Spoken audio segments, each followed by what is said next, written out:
Support for Consider This is provided by the University of Nebraska at Omaha College of Communication, Fine Arts, and Media.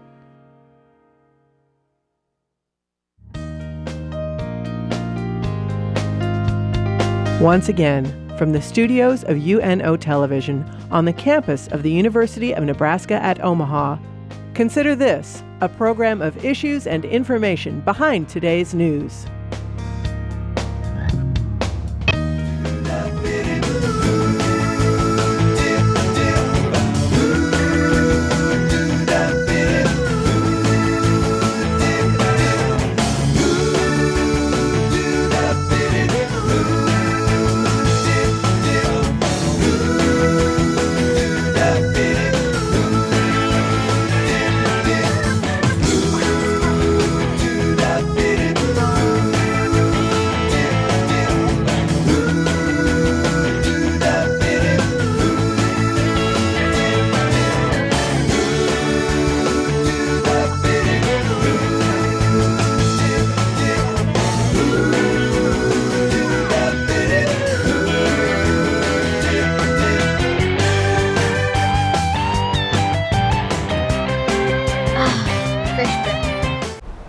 Hi everyone, I'm Kathy Wyatt. Welcome to this week's edition of Consider This. Our topic, National Pet Dental Health Month.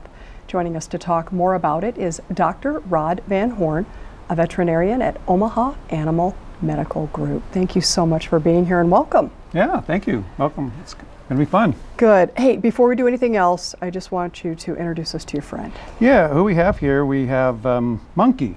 And Monkey here is a kitty cat that belongs to one of our technicians at our hospital. And Monkey is actually a diabetic.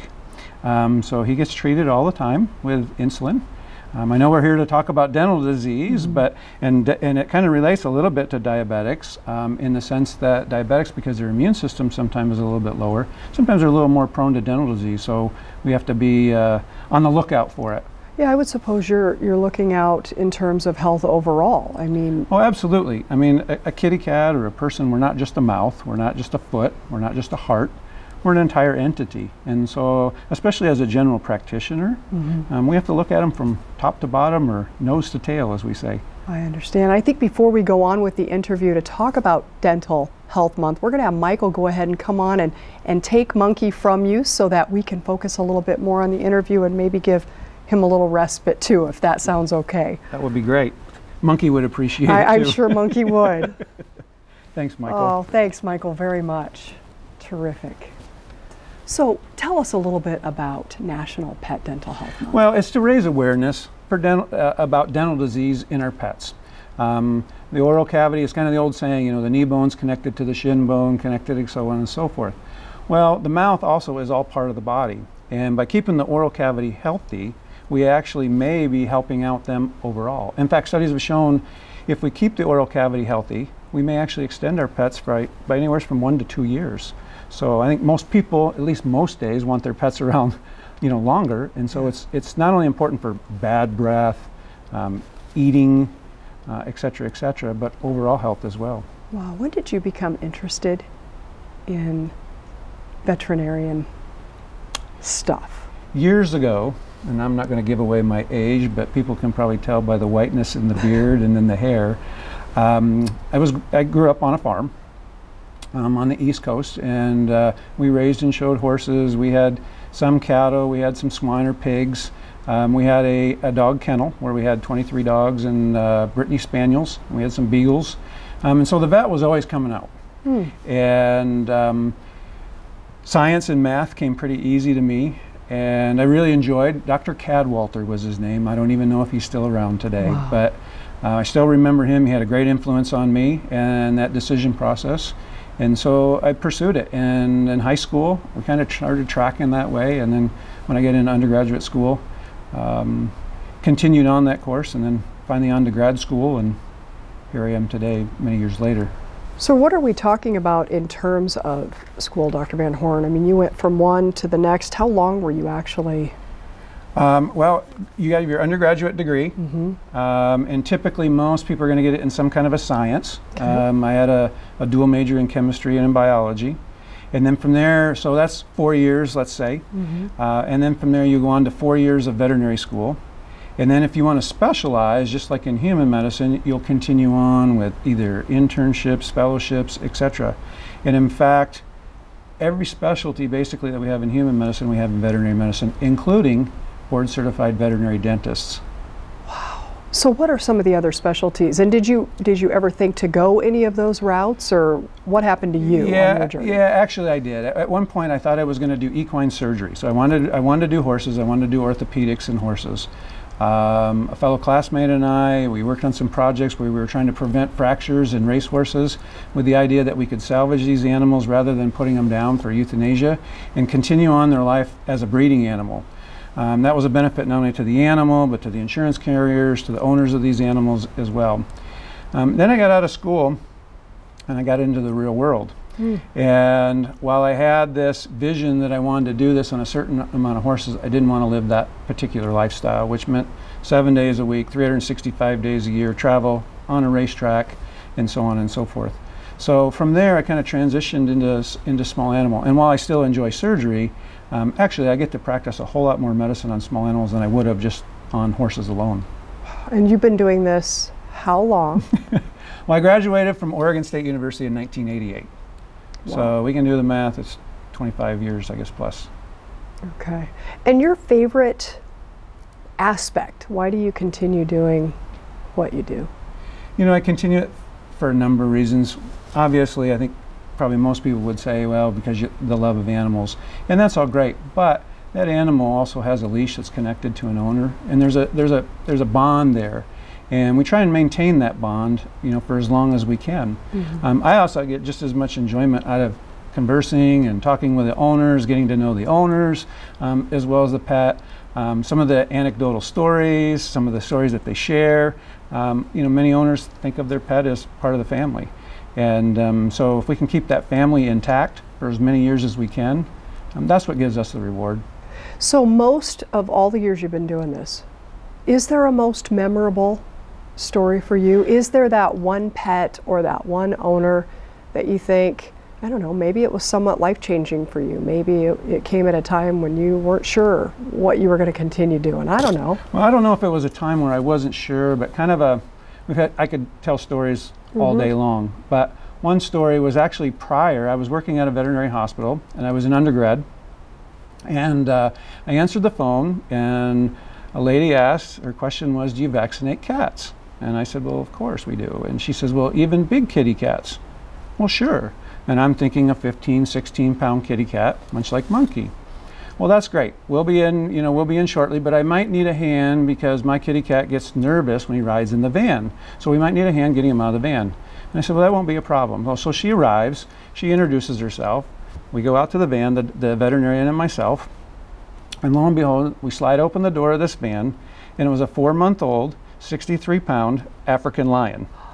So while it was fun, it was a kitten, but his paws were as big around as the perimeter of my hands. And we went in and we played with him and stuff. So while it was a lot of fun, we played for him for about an hour. And it was a kitten. I mean, he was just as playful as can be. And so make a long story short on that, now when somebody asks if we even vaccinate big cats, the follow-up question is domestic. Absolutely. You've learned your lesson there. So tell us a little bit about Omaha Animal Medical Group, where you currently Yeah, Omaha Animal Medical Group, we started in 1992. I was practicing in Arizona. Again, a classmate invited me to come out to Omaha, my wife and I, to come out to Omaha. I was practicing in Arizona at the time. I had an obligation to Arizona based on the education and how they financed my veterinary degree. And my 4 years was up. I had fulfilled that obligation. So my wife and I said, what the heck, let's move to Omaha. You know, Marlin Perkins is there, Mutual of Omaha is there. That's about what we knew about Omaha. So we came out here, we established the practice in the building in 1992. I've been there since we started. And we've been very happy with Omaha. We raised our family here, and it's a great community. Okay, so today's topic, of course, National Pet Dental Health Month. Let's set the stage a little bit. Paint a picture for us of a cat or dog's, just their mouth. We're going to get into the teeth in just a minute, but just if you could, Tell us what's important to know as we delve into the teeth a little bit. Well, in general, I mean, as a pet owner, things that people want to watch for, are we consistently eating? Are we drooling? Are we pawing at our mouth? Okay. Is there a bad odor to the mouth? I mean, everybody knows about halitosis, and we've all heard, oh man, dog breath. Well, that can be true. But when they're looking at, those kind of things or symptoms they look at, but when they come in for their routine physicals, that's one important thing that we always do. We always examine the mouth, and we look at the teeth, we look at the gums, we look in the back of the mouth and the oropharyngeal, the tonsillar area, because it's all connected, and it's very important to their overall health. Okay, so teeth specifically here. Maybe dogs first, or maybe they're similar to cats. How many teeth are we talking on average in a dog? Well, it's kind of an interesting question. Whether the dog's nose is long, like say in a collie, or short in a pug, 42 teeth is what God intended to be in there. In kitty cats, it's 30. In people, it's 32. So especially when we get into our short-faced breeds, what we call our brachiocephalic breeds, those teeth get really crowded, and so they tend to be more prone to dental disease because of all that crowding that's in the mouth.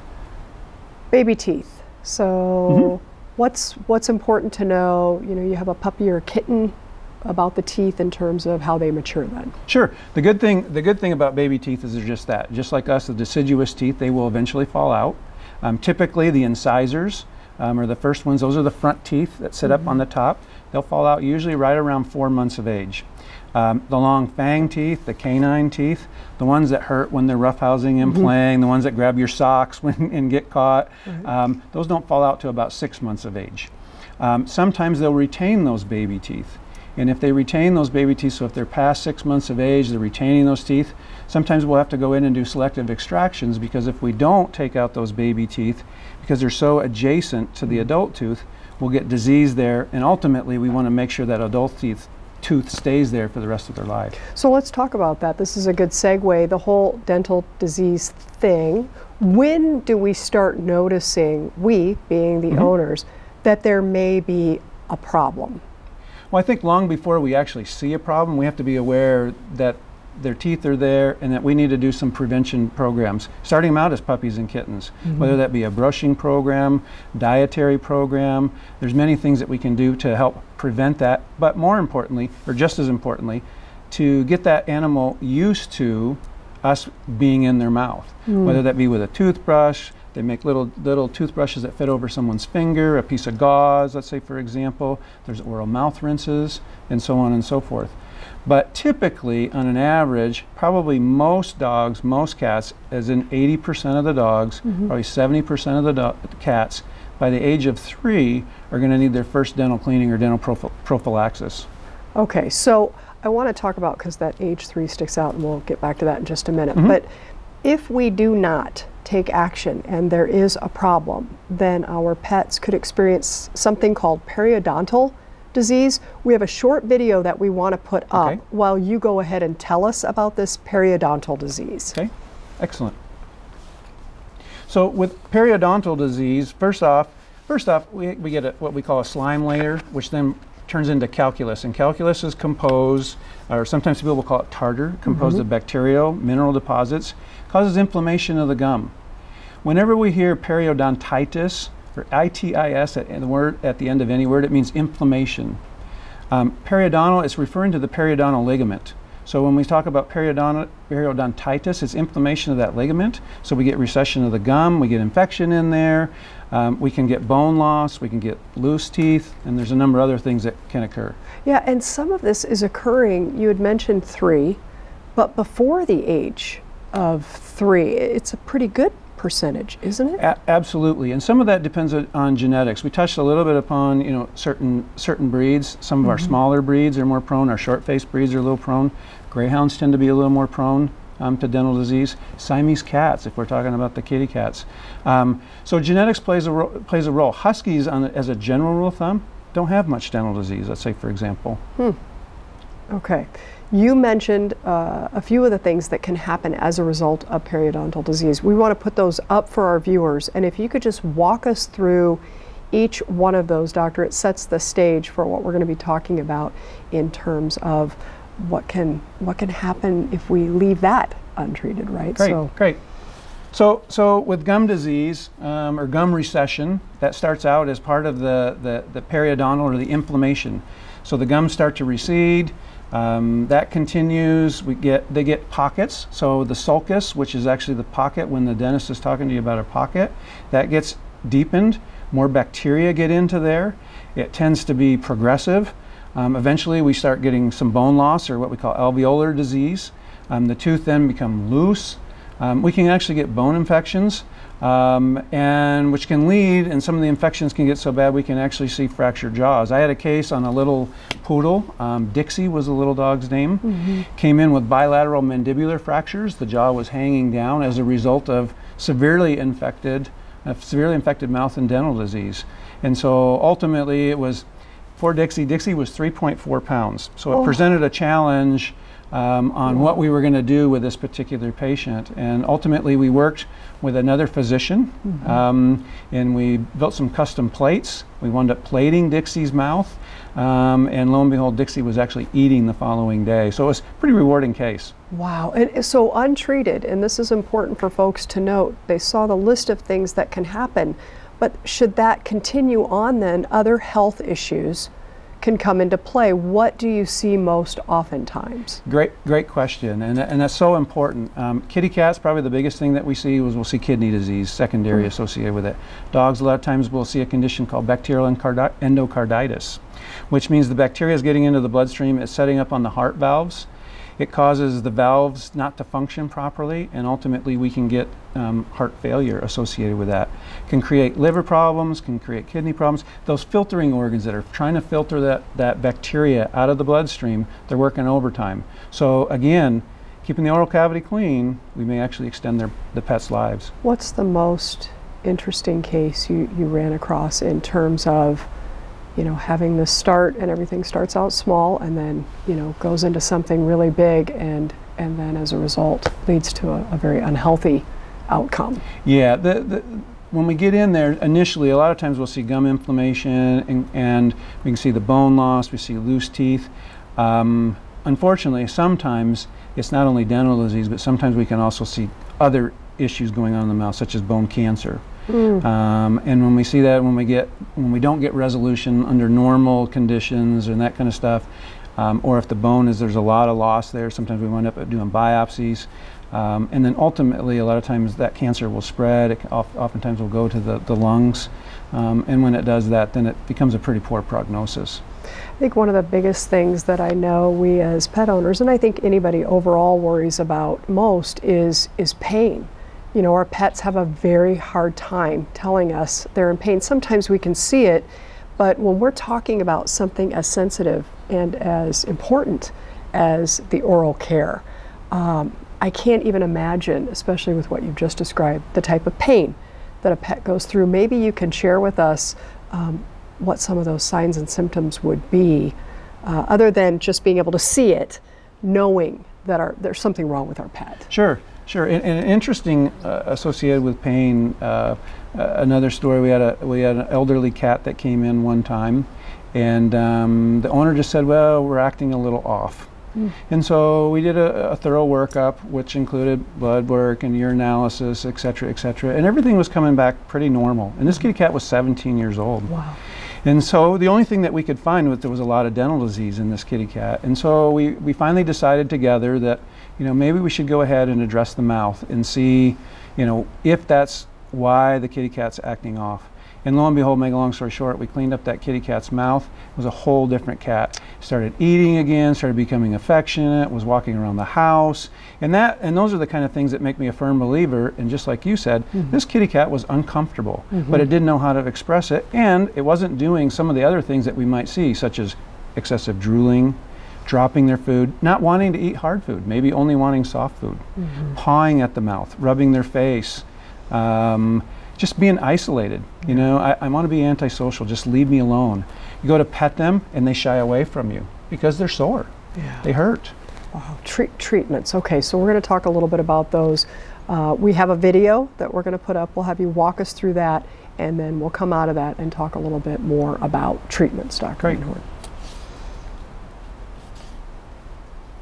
So what we have going on here, we're actually doing a scaling, and that's called a piezoelectric. So what's going on there through kind of ultrasound, it's scraping away. You can see the big chunks there of tartar coming off, trying to get into all the different areas. It's important, a lot of the disease is there in that gingival sulcus. You can see there they're going underneath or subgingivally in this particular video clip, and trying to get that tartar off from underneath the gum line. If we don't do that and we only clean the surface, what we can see, the periodontal disease is going to continue. So it's important, and sometimes we have to even go beyond that and do what we call subgingival curettage. Sometimes we have to lay do a gingival flap, where we'll actually open up the gums, lay a flap back and go in there and curettage, get all that tartar away, and then sew that gingival tissue back down again. That's just a tough video to watch. I don't know how you do what you do, but and you do have to put the animal under.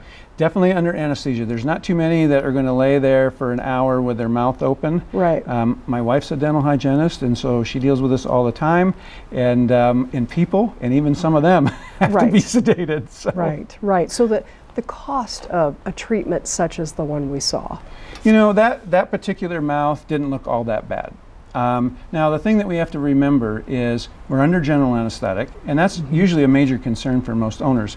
And so what we want to do is we want to make sure we take the proper precautions before we put them under anesthetic. So especially if that animal's a little older, say 7, 8 years of age, we definitely want to do some laboratory work, pre-anesthetic laboratory work, which might include blood work, might include a urinalysis. In a case that we had just this morning, we had a dog that came in that had a heart murmur, and so we had to do some other things, including x-rays of the chest, evaluating the heart, EKG, and so on and so forth. We also want to maintain blood pressure, so typically we're on IV fluids throughout the procedure, and then they're put on different monitors, etc., etc. So we want to watch that. So we get started. The process itself probably takes, depending upon the severity, like in a case like that, like we saw in the video there, pretty routine. You know, it might take 30 to 45 minutes. So we have to remember it's a little different than if we just walk into the dentist, you know, they're picking at our teeth, et cetera, et cetera. So cost-wise, while it may seem expensive, there's a lot of things going on. And while it seems expensive up front, we're probably saving dollars in the long run down the road by keeping them healthy, not having the kidney diseases, et cetera, and then most importantly, you know, keeping them out of pain. So, you know, it'll vary, and it'll vary depending upon the area of the country that we live in. But, you know, typically we can say anywhere from, you know, a couple $100s to several $1,000s if we start doing gingival flaps, if we start doing extensive, you know, other extensive work, including, I mean, we can do orthodontic work too. I mean, that's even available. Really? Yes. I'll be darned. How often do you do that? I have done it once in my career. Okay. It was kind of fun. I actually worked with an orthodontist locally here in town. We moved 3 incisors on a Rottweiler. We had to move them about 3 millimeters. It was definitely a cosmetic procedure in this particular case.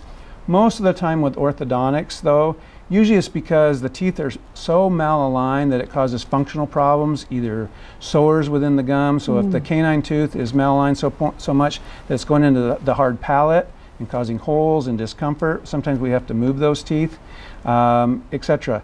Now, if we have a working dog, endodontics or caps or bridges or all those kind of things, I mean, those procedures are all performed on our pets as well. And this is all stuff that you do with your specialty? We do many of those things. However, if it gets to a point where we have to build, let's say, a canine tooth, let's say in a working dog, in a narcotics dog, a police dog, let's say, for example, and they have to have those canine teeth in order to function. They have to go capture somebody and grab on. If that tooth gets fractured, they're going to want to put something over that. So typically it'll be a silver, and then typically they'll be referred to one of the universities or a board-certified dentist. Did not know that. Recovery after a procedure like the one that you talked about, what kind of time are we talking, and what measures are folks taking to make sure that their pets are transitioning back into good health? Sure. On a typical routine dental prophylaxis or cleaning, in our patients, they come in the morning, they go home that afternoon. Now when they go home that evening, they're going to be kind of sedate. They're still going to, some of the anesthesia is going to be wearing off.